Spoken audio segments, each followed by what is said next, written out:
साथियों, कैसे हैं आप लोग। आशा करता हूं कि आप लोग ठीक होंगे और आपकी तैयारी रीट से बहुत अच्छी चल रही होगी। रीट के एग्ज़ाम आपके 27 फरवरी को होने वाले हैं, जैसा कि आपने नोटिफिकेशन में पढ़ा होगा। हमारी आज की जो अगली कक्षा है उस कड़ी में हम सॉल्व पेपर को लेकर चलने वाले हैं। तो आप देखेंगे 30 प्रश्न फटाफट हिंदी के रीट के जो 30 प्रश्न हैं 2021 में आए हुए हैं। ये यूथ कंपटीशन का सॉल्व पेपर है। आप स्क्रीन पे आप देख सकते हैं और बहुत ही शानदार पेपर है आपका, जिसे आप करने के बाद एक आपकी ये धारणा बन जाएगी कि हिंदी के स्तर कैसे होंगे, हिंदी के प्रश्नों के स्तर कैसे होंगे और किस प्रकार से आप इसको सॉल्व करेंगे। तो सबसे पहला प्रश्न आपकी स्क्रीन पर, निम्नलिखित में से कौन सा शिक्षा शास्त्री पढ़ाने से पहले लिखाने के पक्ष में है। पढ़ाने से पहले लिखाने के पक्ष में है। यह प्रश्न आपके भाषा कौशल से है। ठीक है, सबसे पहला काम अगर कोई बच्चा इस दुनिया में आता है, सबसे पहला काम करता है वो सबसे पहले वो सुनता है, फिर उसके बाद बोलता है, फिर लिखता है, तब पढ़ता है। ठीक है, ये क्रम है आपका। तो मौर्या मोंटेसरी के अनुसार सबसे पहले बच्चे को हम क्या सिखा सकते हैं, क्या सिखाना चाहिए बच्चे को, तो वो है आपकी पढ़ने का काम। ठीक है, पढ़ने का काम सबसे पहले आप सिखाइए। ये आपके शिक्षा शास्त्री हैं हेलन पार्कहर्स्ट, स्टीवेंस, मरिया मोंटेसरी और किलपैट्री। ठीक है, आगे चलते हैं। मौन पाठन का क्या लाभ है, मौन पाठन से हमें क्या मिलता है। जब आप भाषा कौशल पढ़ेंगे तो मैंने बताया कि पठन का कार्य सबसे आखिरी में होता है। पहले सुनने का होता है, फिर सुनने के बाद आपका बोलने का होता है, फिर लिखने का होता है, तब पढ़ने का होता है। तो पठन से लाभ क्या होता है, क्या इससे उच्चारण का अभ्यास का अवसर मिलता है, स्वाध्याय की प्रकृति विकसित होती है, पठन की शुद्धता का संवर्धन होता है, कि एकाग्रचित होकर ध्वनियों का शुद्ध उच्चारण होता है। तो इसमें से क्या होता है, ध्यान से बताइए आप। ठीक है, तो जब आप पठन करते हैं, मौन वाचन करते हैं, ध्यान से धीरे धीरे धीरे धीरे पढ़ते हैं, तो इसका सबसे बड़ा लाभ यह है कि एकाग्रचित होकर जब आप पढ़ते हैं तो इससे आपको ध्वनियों के शुद्ध उच्चारण का पता चलता है। तो डी वाला ऑप्शन आपका सही होगा। ठीक है, आगे बढ़ते हैं। 33 नंबर क्वेश्चन, बुलेटिन बोर्ड है। बुलेटिन बोर्ड क्या है, तो शिक्षण कौशल जब आप पढ़ेंगे, टीएलएम पढ़ेंगे, टीचिंग लर्निंग मटेरियल, मतलब शिक्षक के जो सहायक सामग्री हैं वो क्या क्या होती हैं, तो आप देखेंगे उसमें श्रव्य होता है, दृश्य होता है, श्रव्य दृश्य दोनों होता है। तो इसमें आपको बताना है कि बुलेटिन बोर्ड क्या है। ठीक है, बुलेटिन बोर्ड आपने देखा होगा स्क्रीन में, ऐसे जल्दी जल्दी स्क्रीन चलता है। तो बुलेटिन बोर्ड में आवाज़ नहीं आती, आपने देखा होगा, जैसे मार्केट में लगा रहता है उसमें आवाज़ नहीं आती, सिर्फ स्क्रीन ऐसे ऐसे स्लाइड होता है। ठीक है, तो वो क्या होगा, आपका एक दृश्य सामग्री होगा। बुलेटिन बोर्ड एक कंप्यूटर से चलने वाला सॉफ्टवेयर है, इसमें उपयोगकर्ता को प्रोग्राम से कनेक्ट करने की अनुमति देता है। ठीक है, तो आपको अभी मैंने बताया कि आपकी टीचिंग लर्निंग मटेरियल, शिक्षण सहायक सामग्री 3 प्रकार की होती है, श्रव्य होती है, दृश्य होती है और एक आपकी मिक्स होती है। ठीक है, श्रव्य दृश्य मिला के। अगला है, सीसीई में व्यापकता का आशय निम्नलिखित में से नहीं है। व्यापकता, सीसीई क्या आपको पता है, सीसीई क्या है। CCE continuous and comprehensive evaluation. आपने सीबीएसई की किताबें या तो यूपी बोर्ड की ही किताबें आपने या तो किसी अन्य बोर्ड की अगर किताबें देखी हैं, तो आप किताबों को प्रारंभ में जैसे ही खोलेंगे, पहला जो प्रस्तावना का पेज होता है वहाँ पर लिखा होता है कि यह CCE continuous and comprehension evaluation के अनुरूप बनाया गया है। ठीक है, तो ये मूल्यांकन की एक प्रक्रिया है। तो ये बता रहे हैं कि उसमें सीसीई जो 2 सी है उसमें से एक सी कॉम्प्रिहेंशन, जिससे हम कहते हैं बोध, कॉन्टिन्यूअस और इवैल्यूएशन। तो सतत और व्यापक मूल्यांकन, तो व्यापक का क्या अर्थ है, विषयों की व्यापकता की बात कर रहा है वो, उपकरणों की व्यापकता की बात कर रहा है, दायरे की व्यापकता की बात कर रहा है, कि प्रश्नों की व्यापकता की बात कर रहा है। तो हमें एक ये मूल्यांकन का कार्य करता है। तो मूल्यांकन किस चीज़ से हम करते हैं व्यक्ति का, क्या विषय से मूल्यांकन करते हैं, उपकरणों से करते हैं कि दायरे से करते हैं। तो आपको अगर मूल्यांकन करना हो, किताबों में अगर किसी का मूल्यांकन आप कर रहे हैं, मैंने अभी आपको बताया कि यह पाठ्यक्रम इसके अनुसार डिजाइन किया गया है, तो जब आपको मूल्यांकन करना होगा तो आप प्रश्नों से करेंगे। ठीक है, तो डी वाला ऑप्शन इसका सही होगा। व्यापकता से तात्पर्य है बच्चों में कौशल तथा गुणों का विकास से है। ठीक है, नैतिक, शारीरिक और मानसिक। अगला है, वर्तनी की विधिवत शिक्षा का ज्ञान किस स्तर पर होना चाहिए। किस स्तर पर आके आपको वर्तनी की शिक्षा का ज्ञान हो जाए, उच्चारण की बात कर रहे हैं, किस स्तर पर आके इसका ज्ञान हो ही जाना चाहिए। तो आप जब छोटी कक्षाओं में देखेंगे तो वहाँ पर जो पढ़ाई होती है वो मेमोरी लेवल की होती है। मतलब उसमें रटवाते हैं, बार बार रटवाते हैं, बार बार बुलवाते हैं। उसके ऊपर आप आएंगे तो प्रश्न को सॉल्व कराते हैं। उसके ऊपर आप आएंगे तो चीज़ें चीज़ें आपकी थोड़ी कठिन हो जाती हैं, वो तो निबंध टाइप के प्रश्न होते हैं।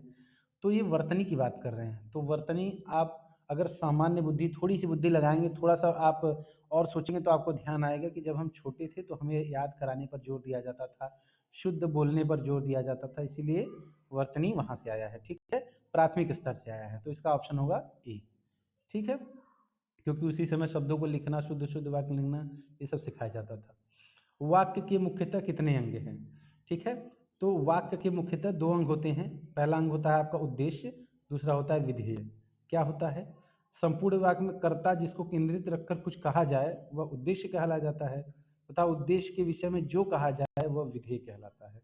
ठीक है, तो राजीव विद्यालय में पढ़ता है, किसे केंद्र में रखकर कहा गया है? राजीव को। विद्यालय में कौन पढ़ता है? राजीव पढ़ता है, तो राजीव उद्देश्य होगा, और विद्यालय में पढ़ना क्या होगा? ये विधेय होगा। विधेय मतलब आप एक तरह से कारण समझ सकते हैं, हेतु समझ सकते हैं। ठीक है, वस्तु की पूर्ति की तुलना में मांग अधिक। ठीक है, आशय की लोकोक्ति कौन सी है? मतलब पूर्ति पूर्ति आपकी उतनी नहीं हो पा रही है जितनी मांग है, तो इसका मतलब क्या है? इसका मतलब है एक अनार 100 बीमार, आधा तीतर आधा बटेर, ऊंची दुकान फीकी पकवान, या 9 कनौजिया 13 चूल्हे। इसका क्या मतलब है? इसका मतलब है कि एक अनार 100 बीमार। ये आपने लोकोक्तियाँ कई बार सुनी होंगी। आधा तीतर आधा बटेर का मतलब होता है न इधर के रहे न उधर के रहे। ऊंची दुकान फीकी पकवान का मतलब होता है कि आपके नाम बड़े हैं और दर्शन छोटे हैं। ठीक है, तो ये आप मुहावरों का अंतर ये समझ सकते हैं कि 9 कनौजिया 13 चूल्हे, इसका मतलब बहुत ज़्यादा मतभेद करना। ठीक है, अगला है घास काटना मुहावरे का सही अर्थ है। घास काटना, ठीक है, घास काटना जैसे आपने देखा होगा, जब कोई घास काटता है तो आग बंद करके ऐसे काटने वाले से, जो भी काटने वाला हथियार उसके पास होता है, जल्दी जल्दी जल्दी काट के रख देता है, चाहे वो घास कटे, चाहे पेड़ कटे, चाहे पर प्लास्टिक ही कट जाए, कचरा ही कट जाए, जल्दी कर देता है। तो इस मुहावरे का क्या मतलब हो सकता है? कठिनतापूर्वक कार्य तो बिल्कुल नहीं है। गैर जिम्मेदार कार्य ये हो सकता है, लेकिन आप सारे ऑप्शन देख लो फिर टिक करना। फिर है कुछ भी असर न होना। फिर चौथा है गुणवत्ता का ध्यान रखे बिना जैसे को तैसे काम निपटाना। तो यही इसका ऑप्शन सही होगा, डी वाला। ठीक है, चलिए आगे बढ़ते हैं। वे मेरे घर आएंगे क्योंकि उन्हें अजमेर शहर घूमना है। रचना की दृष्टि से ये वाक्य किस प्रकार का है? ठीक है, वे मेरे घर आएंगे क्योंकि उन्हें अजमेर शहर घूमना है। तो जब आप इस वाक्य को देखेंगे तो ये मिश्र वाक्य है, क्योंकि यहाँ दो बातें कही गई हैं। एक तो वे मेरे घर आएंगे, क्यों? क्योंकि उन्हें अजमेर घूमना है। ठीक है, तो ये मिश्र वाक्य है। वाक्य कितने प्रकार के होते हैं? तो वाक्य रचना की दृष्टि से 3 प्रकार के होते हैं। पहला सरल वाक्य, इन वाक्यों में केवल एक ही उद्देश्य और एक ही विधेय होता है, उसको हम क्या कहते हैं? सरल वाक्य कहते हैं। जैसे लड़का खाता है, मोहन दौड़ता है आदि। ठीक है, संयुक्त वाक्य जिसमें और, फिर भी, नहीं, तो, किंतु, परंतु ये सब जुड़ा हो। जैसे राम और श्याम दोस्त हैं, उसने परिश्रम किया किंतु सफलता नहीं मिली। जो एक शब्द जो दो वाक्यों को जोड़ते हैं, अगर वो शब्द मिल जाएंगे तो आप वहाँ संयुक्त वाक्य लगाना है। जिस वाक्य में एक मुख्य उपवाक्य हो और अन्य आश्रित या गौड़ उपवाक्य हो, उसे क्या कहते हैं? मिश्र वाक्य कहते हैं। ठीक है, जिस वाक्य में एक उपवाक्य होगा और दूसरा अन्य जो होगा वो गौड़ हो, उसे हम उपवाक्य। जैसे कि मैं जानता हूँ कि तुम्हारे पास किताब नहीं है। ठीक है, तो मैं जानता हूँ एकदम गौड़ शब्द है, तुम्हारे पास किताब नहीं है क्या है? एक तरह से मुख्य शब्द है। अगला क्वेश्चन, सगुन मेरी सहेली है अर्थ के आधार पर इस वाक्य का प्रकार है। ठीक है, अभी मैंने वाक्य के प्रकार बताए। तो अर्थ के आधार पर वाक्य के 8 भेद होते हैं, रचना के आधार पर 3 भेद होते हैं। तो सगुन मेरी सहेली अर्थ के आधार पर जब हम वाक्य देखेंगे तो इसका मतलब है कि ये विधान वाक्य है। कौन सा वाक्य है? विधान वाक्य। विधान वाक्य निषेधात्मक वाक्य, आज्ञा वाक्य, प्रश्न वाक्य, विस्मय, संदेह, इच्छावाचक और संकेतवाचक। इसमें से कोई भी आप देखेंगे तो ये आप इसको आराम से समझ सकते हैं कि निषेध की बात तो ये कर ही नहीं रहा है, ना आज्ञा की बात कर रहा है, प्रश्न चिन्ह इसमें लगे ही नहीं है, विस्मयादि बोधक चिन्ह नहीं लगे हैं, संदेह कोई नहीं है इसमें, इच्छावाचक भी वाक्य नहीं है। कोई कुछ चाहता हो तो ऐसा लिखा रहता तो हो जाता इच्छावाचक, और संकेतवाचक कोई चीज़ संकेत नहीं की गई है, डायरेक्ट लिखा गया है। ठीक है, अगला है, निम्नलिखित गद्यांश के आधार पर प्रश्न 41 से 45 तक का उत्तर दीजिए। गद्यांश ध्यान से पढ़िए। क्रोध सब मनोविकारों से फुर्तीला है, इसी से अवसर पड़ने पर यह मनोविकारों का भी साथ देकर उसकी तुष्टि साधक होता है। कभी वह दया के साथ कुत्ता है, कभी घृणा के साथ। एक क्रूर कुकर्मी किसी अनाथ अबला पर अत्याचार कर रहा है, हमारे हृदय में उस अनाथ अबला के प्रति दया उमड़ रही है, पर दया की अपनी शक्ति तो त्याग और कोमल व्यवहार तक होती है। यदि वह स्त्री अर्थ कष्ट होती तो उसे कुछ देकर हम अपने दया के वेग से शांत कर लेते। ठीक है, मुझे आशा है कि आपने ये प्रश्न पढ़ लिए होंगे। 41 से 45 तक इसके प्रश्न आएंगे। तो सबसे पहला प्रश्न आपका है, निम्नलिखित में से स्त्री शब्द का पर्यायवाची है। ठीक है, स्त्री से किसे संबोधित किया गया है? अबला को। ठीक है, अबला शब्द से स्त्री को संबोधित किया गया है। बहुत सारी पर्यायवाची होती हैं, जिसमें वनिता, कामिनी, भार्या, ललना, वामा, आर्या, कांति, ये सब क्या है? स्त्री के पर्यायवाची हैं। ठीक है, और इहा किसका पर्यायवाची? इहा का पर्यायवाची क्या है? आप देख सकते हैं यहाँ पे अभिलाषा, इप्सा, स्पृशा, इच्छा, लालसा इत्यादि। नदी का है आपका आपगा। ठीक है, तनुजा, सरिता, ये सारे नदी के पर्यायवाची हैं। आइए अगला क्वेश्चन देखते हैं, 42 नंबर। अत्याचार शब्द में कौन सा उपसर्ग है? अत्याचार, अत्याचार, अति धन आचार। ठीक है, ई धन अ मिलके उ बन गया है यहाँ पर। ई धन अ मिलके उ बन गया है यहाँ पर, आप देख सकते हैं। अत्याचार, तो अति धन आचार, तो कौन सा उपसर्ग आपका होगा? उपसर्ग शब्द के पहले लगा होता है, तो यहाँ पे अति शब्द अधि उपसर्ग है। ठीक है, आगे निम्नलिखित में से भाववाचक संज्ञा है। ठीक है, भाववाचक संज्ञा, संज्ञा आपने पढ़ा होगा किसी, जब भाव की बात होती है तो जब किसी के कलेक्टिव इमोशंस की बात होती है, मतलब एक संयुक्त भाव की बात होती है, तो उसे हम भाववाचक संज्ञा कहते हैं। ठीक है, नीचे दिए गए विकल्पों में से भाववाचक संज्ञा दया है, अपनी, अवसर, यह, ये सब क्या है? ये सारे जो है आपके अव्यय हैं, और एक दया जो है ऑप्शन सी एक भाववाचक संज्ञा है। निम्नलिखित में से किस शब्द में प्रत्यय लगा हुआ है? उपसर्ग शब्द के पहले लगता है, प्रत्यय पीछे लगता है। वेग, फुर्तीला, अनाथ, उमड़। ठीक है, तो फुर्तीला में फुर्ती धन इला, आप इसको संधि विच्छेद करेंगे तो पता चलेगा कि इला प्रत्यय यहाँ पे लगा हुआ है। अगला प्रश्न, मनोविकार शब्द का समास विग्रह होगा। ठीक है, मन का विकार, मनोविकार क्या होगा? तो आप देखेंगे मनोविकार का मतलब होता है मन का विकार, और सारे जितने हैं मन से विकार, मन और विकार, मन के द्वारा विकार नहीं, सिर्फ मन का विकार।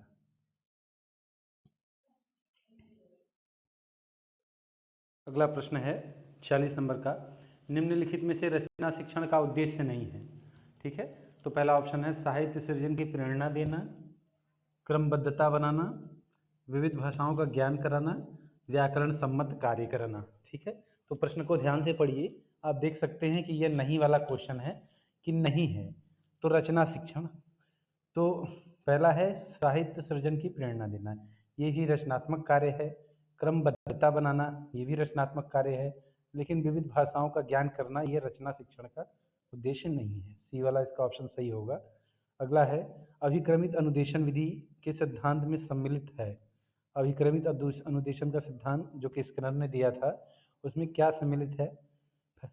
पहला ऑप्शन आपका है स्वगति का सिद्धांत, परगति का सिद्धांत, समूह गति का सिद्धांत, कक्षीय एकता का सिद्धांत। तो सबसे पहले यह सिद्धांत कहता क्या है? यह कहता है कि अगर आप किसी विद्यार्थी को कोई विषय पढ़ा रहे हैं जो कठिन है, तो आप क्या करिए कि उसे छोटे छोटे भागों में बांट दीजिए, बांट के उसे पढ़ाइए, टुकड़ों में आंशिक रूप में करके पढ़ाइए। तो पहला हिस्सा वो सीख ले, फिर दूसरे को पढ़ाइए, दूसरा सीख ले, तीसरे को पढ़ाइए, तीसरा सीख ले, चौथे को पढ़ाइए। इस क्रम से सिखाएंगे तो यह जो क्रिया होगी ये अभिक्रमित अनुदेशन की होगी। तो यह स्वगति से चलता है, इसीलिए स्वगति का सिद्धांत है। ठीक है, अगला प्रश्न है निम्नलिखित में कौन सा सस्वर वाचन का भेद नहीं है? कौन सा भेद नहीं है? आदर्श वाचन, अनुकरण वाचन, समय संवेद वाचन और गहन वाचन। गहन वाचन कुछ नहीं होता है, गहन चिंतन होता है, गहन पठन होता है। ठीक है, तो नहीं पूछा है तो आपका गहन वाचन हो जाएगा। ठीक है, आदर्श, अनुकरण और संवेद, ये तीनों प्रकार हैं सस्वर वाचन के। एक अच्छे मूल्यांकन की विशेषता नहीं है। मूल्यांकन क्या है? जब किसी के मूल्य का हम अंकन करते हैं, किसी के बारे में ये पता चलता है यह पता करते हैं कि इसने कहाँ तक प्राप्त किया, कहाँ तक सीखा।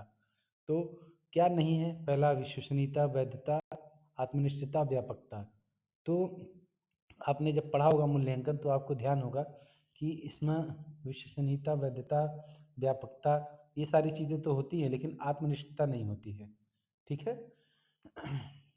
अगला अगला प्रश्न है आपका 50 नंबर कि वस्तुनिष्ठ प्रश्न का प्रकार है। वस्तुनिष्ठ कितने प्रकार के प्रश्न होते हैं? तो आलोचनात्मक प्रश्न ये वस्तुनिष्ठ नहीं है, ये निबंधात्मक प्रश्न है। विश्लेषणात्मक प्रश्न ये भी निबंधात्मक प्रश्न है। मिलान प्रश्न, मिलान आपका वस्तुनिष्ठ है, व्याख्यात्मक जो है एक तरह का निबंधात्मक प्रश्न। ठीक है, तो 50 का सी ऑप्शन होगा।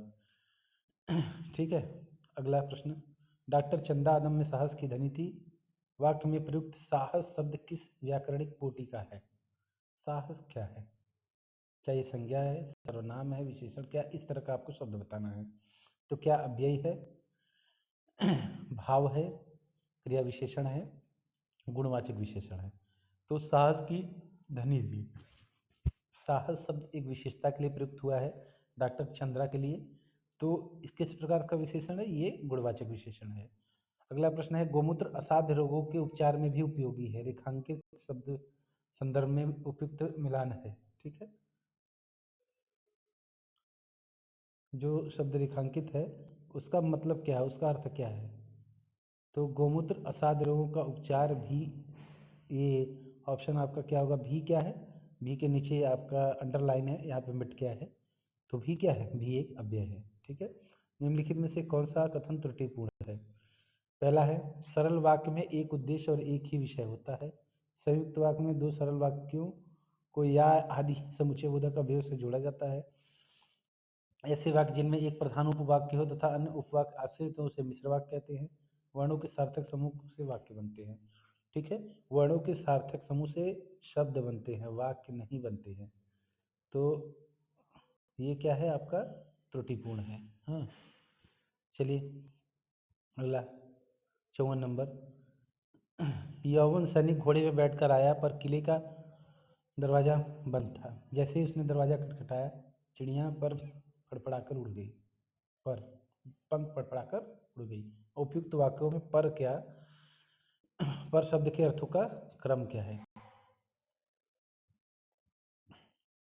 ऊपर, किंतु और पंख। ठीक है, तो पर का क्रम क्या होगा? यौन सैनिक घोड़े पर बैठ आया पर, पहला शब्द पर, पहले पंख आया। तो ये आपका इसमें ऑप्शन क्या सही हो जाएगा?